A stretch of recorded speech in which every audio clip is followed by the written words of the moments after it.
Bonsoir à tous, ravi de vous retrouver. Voici les titres de votre journal. C'est la reprise des classes dans les instituts de formation et d'éducation féminine. Les auditrices reprennent le chemin de la formation dès demain. La rentrée officielle des classes a eu lieu aujourd'hui à travers une cérémonie solennelle à l'Institut Marie-Thérèse d'Adjamé et sont invités à redoubler d'efforts. Nous avons été nombreux hier à être privés pendant quelques heures de Facebook, Instagram, WhatsApp. Une panne due à des changements de configuration a occasionné l'interruption des réseaux sociaux. Comment les Ivoiriens ont passé ces 5 heures dans le noir sur les réseaux sociaux? Nous vous proposerons quelques réactions dans ce journal. Elle était connue pour ses activités commerciales florissantes. Elle était le lieu de rendez-vous privilégié des commerçants ghanéens et des acheteurs ivoiriens. Noé, ville frontalière entre la Côte d'Ivoire et le Ghana, autrefois convoitée, a aujourd'hui une allure de ville morte. Depuis la pandémie du Covid-19, la frontière entre les deux pays est fermée à la circulation des biens et des personnes, au grand mécontentement des populations.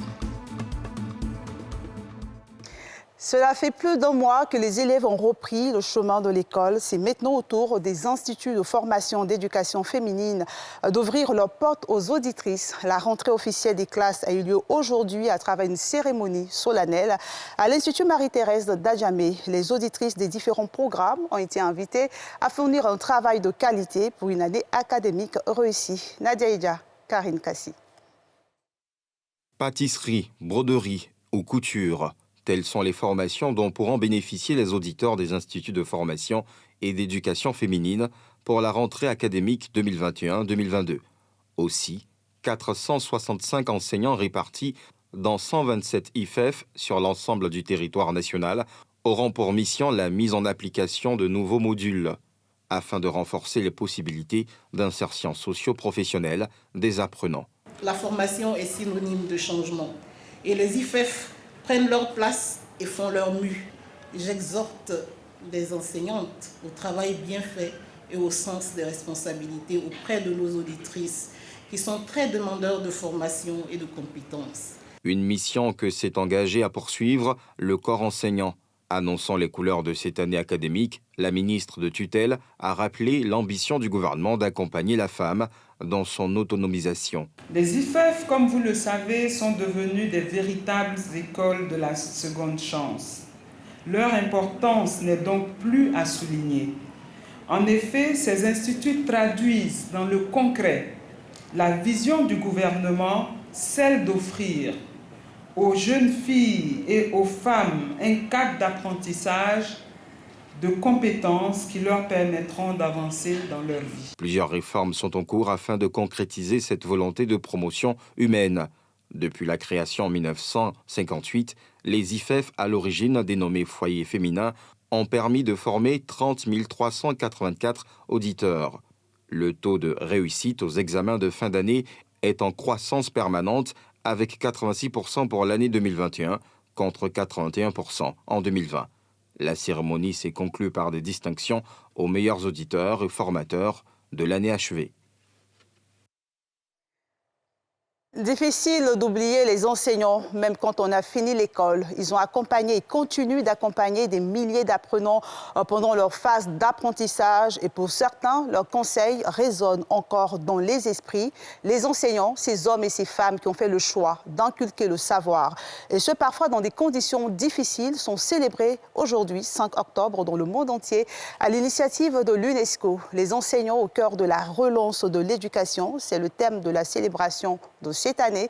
Jean-Michel Kouadio et Mathieu Rimbadé ont échangé avec un enseignant. Regardez et écoutez. Chaque 5 octobre, les enseignants sont mis à l'honneur à travers le monde à l'occasion de la Journée mondiale des enseignants.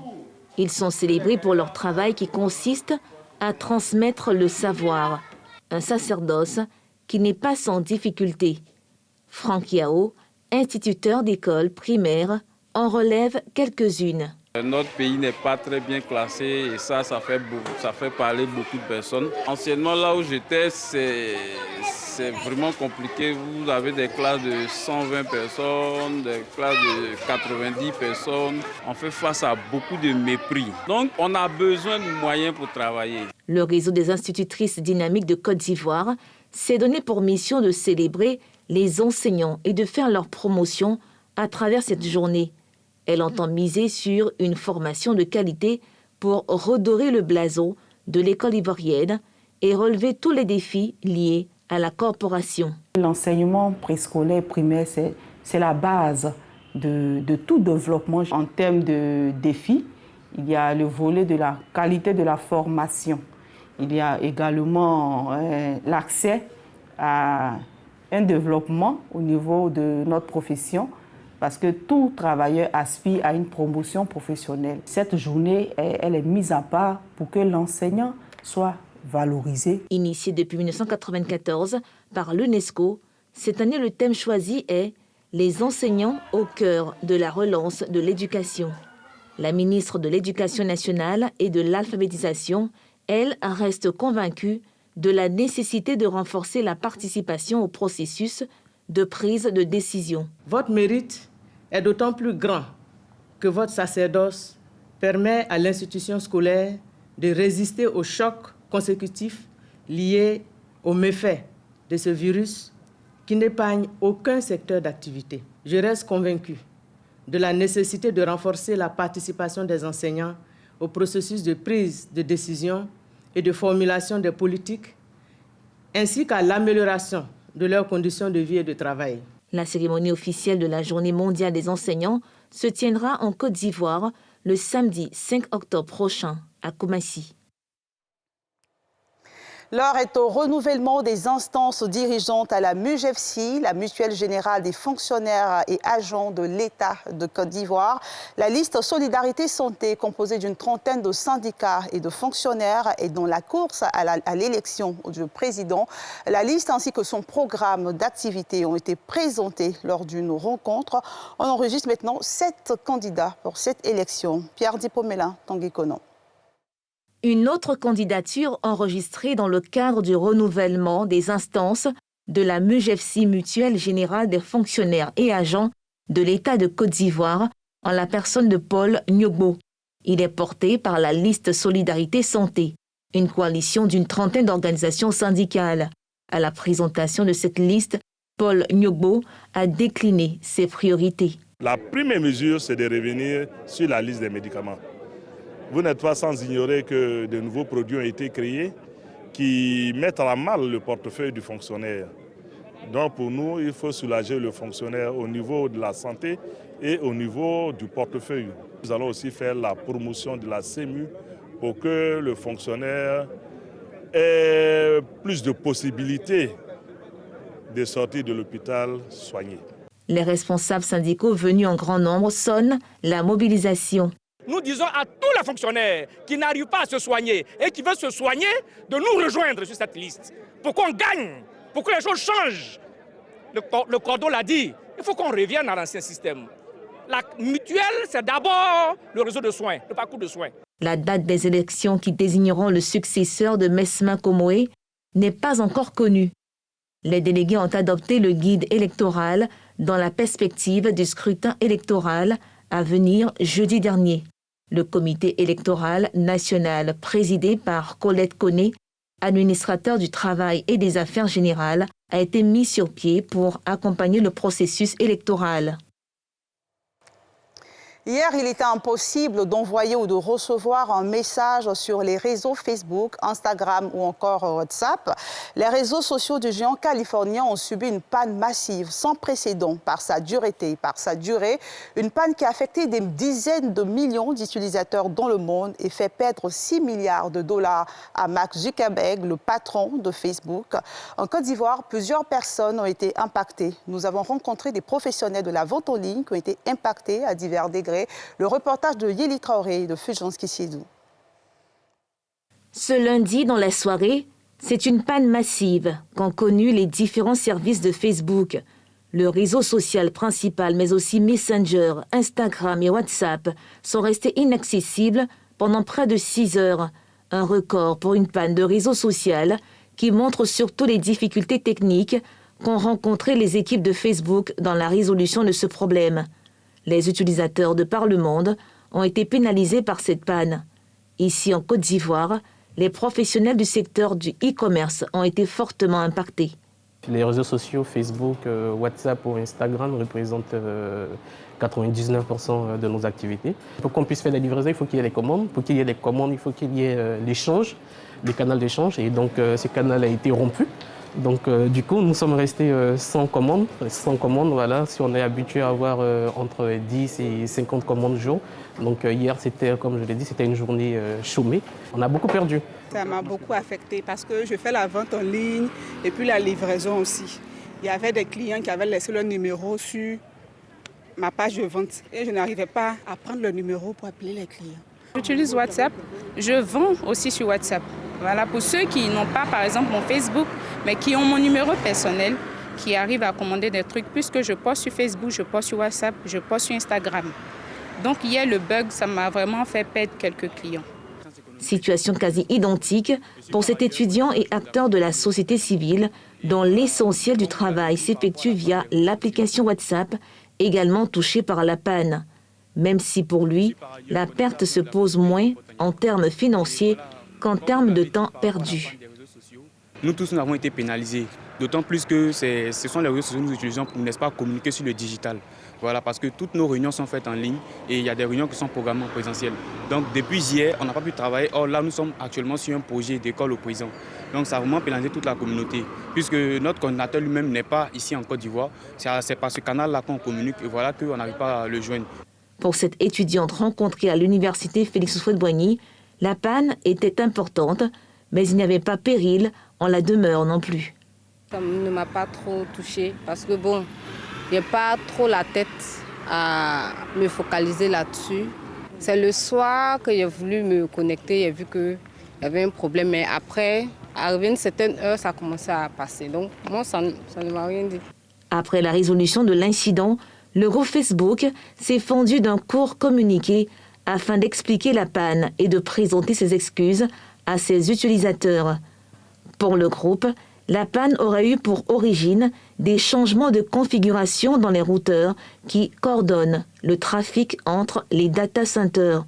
La bourse de New York a terminé lundi en forte baisse, plombée par le secteur de la technologie et Facebook. La loi numéro 64-293 du 1er août 1964 portant code des débits de boissons et de la protection des mineurs contre l'alcoolisme interdit la vente des boissons alcoolisées aux mineurs. Cette loi n'est pas toujours respectée sur l'étendue du territoire ivoirien. Certaines localités ont décidé de se démarquer. C'est le cas de Tia-Salé. Selon nos reporters Nadia Idja et Rikimou, la loi est bien appliquée dans cette ville située au nord d'Abidjan, et ce malgré la grogne des propriétaires des espaces de vente des débits de boissons. Les populations, quant à elles, sont conquises par cette mesure. La nuit tombe progressivement sur la ville de Tia-Salé. Aux abords des rues, les maquis et bars sont déjà installés pour accueillir la clientèle. Ici, pas de vente d'alcool aux mineurs de moins de 18 ans.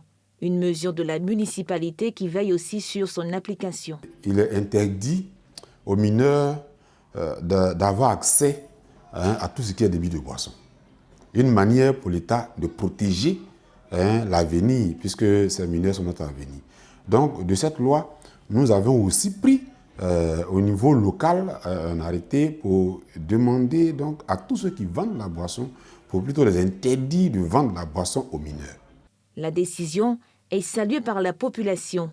Un enfant qui s'adonne à l'alcool, c'est que déjà même il y a un problème même au niveau de la famille parce qu'il y a l'éducation. Ça permet d'aider un tant soit peu la jeunesse pour les grands mots que nous connaissons. L'alcoolisme, la drogue par exemple. Au sein des établissements de loisirs concernés, on fait le nécessaire pour empêcher l'accès des moins de 18 ans. On a décidé que chaque bar et chaque maquis ait à son entrée un vigile. C'est lui-même qui va contrôler. C'est vrai que nous ne sommes pas habitués à sortir avec les pièces d'identité, mais quand vous voyez véritablement un enfant par son visage, par son comportement, vous savez que celui-ci est un enfant. Pourtant, pas toujours évident de mettre en pratique la mesure face à la tentation de renflouer les caisses. Au départ, la nouvelle n'était pas facile à digérer. Les mineurs, quel que soit, ils essaient de forcer. Non, le vieux père, il faut voir, c'est notre anniversaire. On dit c'est vrai, c'est ton anniversaire. On peut te laisser entrer boire au moins deux sucreries. De nos jours, c'est la jeunesse qui s'amuse. Voilà. Le responsable, il a beaucoup de problèmes. Quand il vient, il a sa maison à payer, il a ses factures à payer. Donc quand il vient, il se réserve beaucoup. Il ne peut pas faire des factures qu'un jeune peut faire. Et nous, au niveau, on a du personnel à payer chaque semaine. Et quand c'est comme ça, ça nous fatigue. Les enfants, ils viennent ici en groupe. Quand ils viennent là, non, on veut boire sucré. Moi-même, j'ai interdit les enfants de ne pas boire de l'alcool ici. Ça seulement, là, j'ai interdit ça. Mais quand c'est les fêtes aussi, on est obligé de les laisser. Boire leur sucré et partir.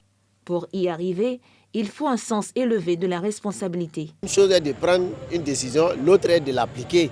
Voilà. Donc, c'est pris même, les gens continuent de fréquenter les maquis, les bars. Chaque parent doit intervenir auprès de son enfant.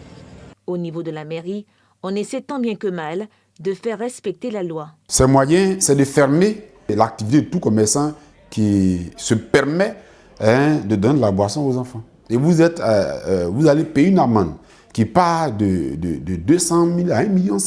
La volonté de la mairie de Tiasalé d'interdire la consommation d'alcool aux mineurs est conforme à une volonté de l'État qui a arrêté depuis 1964 la loi 64-293 portant code des débits de boissons et de la protection des mineurs. Et si vous êtes sur le site de l'université Félix Houphouët-Boigny, vous avez la possibilité de faire votre vaccin contre le Covid-19. Le premier centre de vaccination en milieu universitaire a ouvert ses portes cet après-midi en présence des ministres de la Santé et de l'Enseignement supérieur. Ce centre est ouvert à tous, mais en priorité, bien entendu, aux étudiants et aux enseignants. Sa particularité, toutes les prestations sont assurées par les étudiants de la faculté des sciences médicales et pharmaceutiques. Le reportage de Thiemé Dongé de Fujanski Sidou. Université Félix Houphouët-Boigny d'Abidjan-Cocody. Sur le campus, un centre de vaccination Covid-19. En première ligne, pour ces opérations, ce leader de l'Association des étudiants en sciences de la santé et des camarades membres. Il décline le circuit de la vaccination qui débute par l'accueil et l'enregistrement des données personnelles du requérant logé sur l'aile gauche. Ici, nous nous trouvons dans un box d'enregistrement, mais qui est spécifique au vaccin Pfizer. Le flanc droit abrite le hall de l'administration des doses réparties en différents box selon les vaccins disponibles. Ce sont notamment AstraZeneca, Pfizer, Johnson & Johnson. À l'intérieur, des cibles se prêtent à l'exercice. Si ces premiers vaccinés ont fait le pas, plusieurs étudiants restent réticents. Une situation que ces figures de la communauté universitaire veulent changer. J'encourage vraiment l'élite, l'intellect ivoirienne à venir se faire vacciner, laisser tomber les différentes polémiques, les polémiques qui sont infondées, les polémiques qui viennent pour brouiller l'entendement de toute la population. Aujourd'hui, on dit que c'est les gens d'un certain âge que ça prend, mais en Afrique, on dit lorsque calvitie vient dans le village voisin, il faut être sûr que ça peut arriver sur ta tête. Avant, c'était loin. Ils n'avaient pas le temps entre deux cours d'aller faire le rang, l'attente pour se faire vacciner. Mais maintenant, ils ont un point de vaccination. Ici, même au sein du campus, on peut le faire en 15 minutes, en 20 minutes, et puis c'est fait. Et moi, je les y incite fortement. Même satisfait du côté du gouvernement. Au terme de la visite guidée du centre, 2 émissaires saluent la mobilisation des étudiants en sciences médicales et pharmaceutiques sur ce front de la riposte à la Covid-19. C'est un poste avancé à l'université qui renferme plus de 65 000 personnes. C'est énorme. Donc nous donnons la possibilité à ceux qui viennent sur cet espace-là, en dehors des heures de cours, de venir se faire vacciner pour se protéger. Et nous comptons sur les étudiants et leurs professeurs parce qu'ils sont quand même l'excellence, la qualité que notre pays renferme, et c'est eux qui doivent être des modèles pour notre nation. Continuer à faire les cours en présentiel, ça suppose qu'on ait pris un certain nombre de dispositions, parmi lesquelles la vaccination. Donc effectivement, nous allons sensibiliser tous les acteurs de notre sous-secteur, les enseignants, chercheurs et chercheurs, les étudiants, les personnels administratifs et techniques. Nous allons les sensibiliser tous pour que chacun vienne se vacciner. Notons que dans ce centre, les candidats à la vaccination ont le choix entre les doses d'AstraZeneca, de Pfizer et Johnson & Johnson, tous disponibles sur le site. Et comme je vous le disais en titre, la ville de Noé, ville frontalière entre la Côte d'Ivoire et le Ghana, autrefois connue pour ses activités commerciales florissantes, a aujourd'hui une allure de ville morte. En vue de stopper la propagation du Covid-19, les autorités ivoiriennes ont décidé de fermer la frontière. Conséquence, les commerces ont fermé. Les quelques 5000 habitants de la ville de Noé sont vent debout contre cette fermeture qui a trop duré, selon eux. Le reportage de Yeli Traoré. À l'instar de ce chauffeur de kéké, tricycle motorisé, les quelques 5000 habitants de la ville de Noé sont vent debout contre cette fermeture qui n'a que trop duré. Magasins fermés, rues désertes, cars de transport et camions de marchandises immobilisés, un silence de cathédrale plane sur le poste frontière de cette ville à 170 km à l'est d'Abidjan. La frontière entre les deux pays est hermétiquement fermée à la circulation des biens et des personnes, aux grandes dames de l'activité commerciale. Présentement, nous sommes en faillite totale. Totale. Parce que ça fait 20 mois la frontière est fermée. Il y a beaucoup de produits qui sont périmés. Si je vous prenais l'exemple, pour les laits, il y a d'autres, c'est 6 mois. 6 mois, les Ghanéens ne rentrent pas. Le riz, c'est 2 ans. Il y a beaucoup qui sont périmés. Noé ressemble à une ville morte. Rien ne bouge, tout est arrêté, estime Elou Kouyapo, président des jeunes de la ville. L'activité ici, au niveau de Noé, à 80% est liée à la frontière. Donc les jeunes sont généralement des commerçants, des chauffeurs qui se débrouillent entre les deux frontières. Donc vous comprenez que depuis que la frontière est fermée, les activités des jeunes à 80% est arrêtée. Quand vous trouvez un peu dans la ville, vous voyez que nous-mêmes ressemblons à une ville morte. Rien ne bouge, tout est arrêté. Alors que la jeunesse souffre énormément. Même complainte chez le chef du village qui explique que le quotidien des familles a négativement changé à Noé. On vous dit on ne traverse pas, les véhicules ne bougent pas, mais cependant les avions décollent à longueur de journée. Mais qui va en Europe? Qui revient de l'Europe? C'est le même.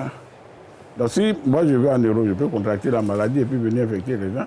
Puisque j'ai la possibilité d'aller là-bas. Alors si on peut aller en Europe par avion, pourquoi est-ce qu'on ne peut pas permettre aux simples citoyens d'aller d'une capitale par la voie terrestre à une autre? Le 2 septembre dernier, plusieurs centaines de commerçants ghanéens ont manifesté à Elibo, de l'autre côté de la frontière, pour réclamer en vain sa réouverture. En face, les habitants se sont organisés pour passer malgré l'interdiction. De nombreuses pistes artificielles ont été créées à travers les broussailles pour traverser le fleuve avec des pirogues de fortune et faire tourner le business. Et c'est à Noé que prend fin ce journal. Merci de votre fidélité. N'oubliez pas de prendre soin de vous. Prochain rendez-vous demain, même heure, même chaîne.